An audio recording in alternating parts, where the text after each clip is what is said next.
MS এক্সেলে আজকে আমি একটি ম্যাজিক দেখাবো।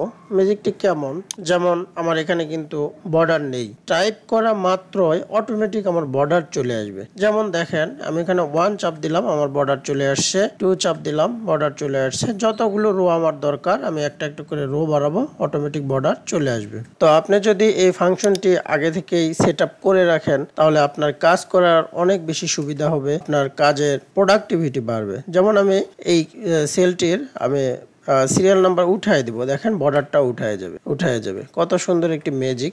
তো এই ম্যাজিকটি আমরা কিভাবে সেট আপ করবো সেটাই আজকের ভিডিওতে দেখাবো। ভিডিওটি শেষ পর্যন্ত দেখতে থাকুন, আশা করি অনেক বেশি উপকৃত হবেন। আর যদি ভিডিও ভালো লেগে থাকে তাহলে অবশ্যই লাইক, কমেন্টস এবং শেয়ার করতে ভুলবেন না। তো এই কাজটি করার জন্য আমাদের প্রথমে যতটুকু জায়গা বর্ডার প্রয়োজন ততটুকু জায়গা আমার সিলেক্ট করে নিতে হবে।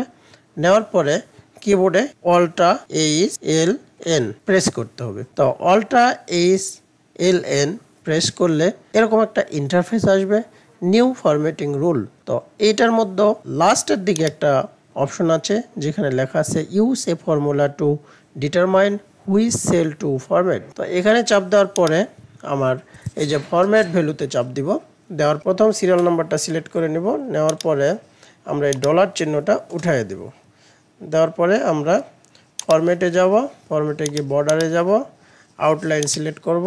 আউটলাইন সিলেক্ট করার পরে ওকে দিয়ে বেরিয়ে আসব। আমি সিরিয়াল নাম্বার চাপ দিলে আমার বর্ডারটি চলে আসবে। এভাবে আমরা আমাদের কাজের প্রোডাক্টিভিটি বাড়াতে পারি।